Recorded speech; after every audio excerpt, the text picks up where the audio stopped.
Olá, caríssimos, tudo bem?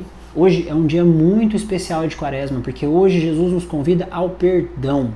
Ele nos convida a fazer uma análise da nossa vida, das nossas amizades, das pessoas que nós convivemos, das pessoas que nós amamos, e a gente possa enxergar quem é que a gente deve, de repente, um pedido de perdão, ou quem é que a gente precisa perdoar para que a gente possa prosseguir durante esses 40 dias que a gente se aproxima mais de Deus.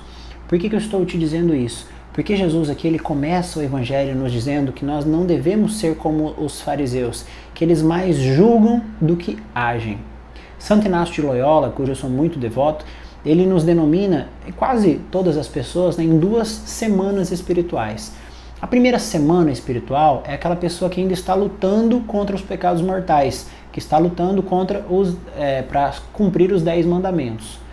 E esse é um processo. Depois que a pessoa consegue vencer os pecados mortais e ela já tem um determinado grau de conhecimento sobre a fé, sobre o caminhar, ele se caracteriza numa segunda semana onde muitas vezes ele está lutando só contra os pecados veniais. Porém, o grande problema dessa segunda semana espiritual é que ela olha para as pessoas que estão na primeira semana espiritual e julgam elas com muita facilidade. Por exemplo, pode dizer, nossa, olha lá o bêbado, nossa, olha lá o adúltero, nossa, que pessoa errada. Ah, olha lá o fulano roubando. Então, quando a pessoa venceu já esses pecados mortais, não cai mais neles, é um passo. Mas o segundo passo é um passo de humildade, que é você poder olhar para essas pessoas que ainda estão num caminho que precisa ser melhorado, mas olhar com amor. Olhar como um processo que talvez você já passou, mas a outra pessoa pode estar tendo mais dificuldade. E isso é muito sério. E aí eu já digo que existe uma terceira semana espiritual, que é a vida dos santos. Que os santos se aproximavam das pessoas, independente delas serem pecadoras ou não, independente delas estarem lá no começo ou mais à frente, se aproximavam das pessoas e evangelizavam, levavam amor. Então onde será que nós estamos? Que semana espiritual será que eu e você estamos? Será que a gente ainda está lutando contra os pecados mortais? Será que a gente já consegue vencer a maioria dos pecados mortais, mas a gente ainda peca pelo julgar? A gente olha para as pessoas e fala, nossa, olha lá, ainda está errando, ainda está pecando. Isso é um grande pecado. É um pecado de orgulho, um pecado de soberba, um pecado de julgamento. Só Deus pode julgar.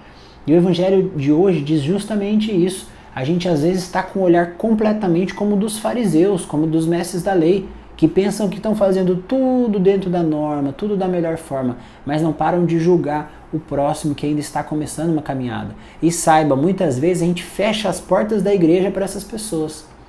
Essas pessoas que estão passando por um processo e a gente começa a julgar, começa a criticar, a pessoa fala assim, bom, aqui não é o meu lugar, aqui eu não vou ser aceitado, e a pessoa vai embora. Mas agora vejamos, o que é que Jesus fazia? Ele não chamava para perto dele os ladrões, as prostitutas, os infiéis, as pessoas que estavam na perdição.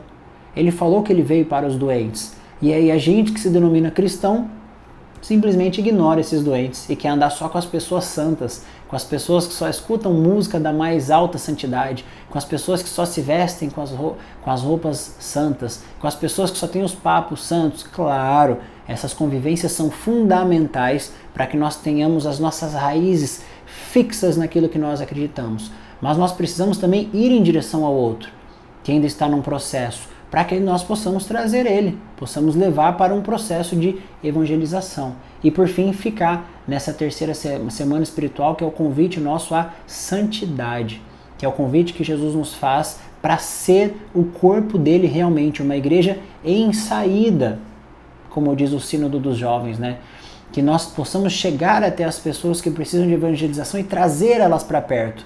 Não chegar nas pessoas que de repente já estão entrando na igreja e apontar o dedo, porque isso daí afasta, isso daí leva para longe. E no fim do evangelho de hoje, Jesus nos fala que se nós estivermos ali na fila da oferta, ali na fila da comunhão, e a gente lembrar que tem alguém que a gente fez mal, que tem alguém que a gente tem que pedir um pedido de perdão, então que a gente deixe ali a nossa oferta, que a gente pare tudo que a gente está fazendo, que a gente vá embora da igreja para se reconciliar primeiro com aquela pessoa e depois que a gente possa participar do nosso culto. Olha só que coisa importante. Vocês já passaram por isso?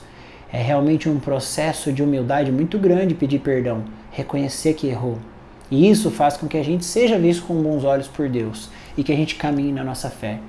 Eu já tive uma oportunidade de acontecer isso uma vez que eu estava indo para a missa com um amigo que estava brigado e entrando na porta da igreja, eu tive que falar para ele, olha, antes da gente poder participar da missa, eu preciso te pedir perdão. Porque o evangelho de hoje era o evangelho que estava na minha mente enquanto eu ia para a igreja. E eu falava, não posso ficar magoado com esse meu amigo. Senão, qual é o sentido de eu estar indo ali participar do amor de Jesus e o irmão que está aqui do meu lado, esse amigo que Deus me deu, está brigado com ele, está de mal com ele? E realmente é uma experiência muito boa, porque essa pessoa passa a te ver com olhos diferentes e vocês caminhar na fé, um acompanhando o outro, um sem o julgamento para o erro do outro. E sendo irmãos na fé, o caminhar fica muito mais gostoso, muito mais gostoso. Por isso que eu quero te convidar a ser irmão da fé de alguém de hoje e enviar esse vídeo para alguma pessoa. Talvez seja alguém que você saiba que deve ouvir sobre esse tema de perdão, ou que quer conversar com alguém, ou até que você quer conversar com essa pessoa. Envie esse vídeo para que essa pessoa participe aqui da Quaresma com a gente, porque todos os vídeos vai ter um vídeo por aqui para você poder acompanhar e refletir um pouquinho comigo. Amém? Então, vejo vocês amanhã. Fiquem com Deus. Um beijo no coração.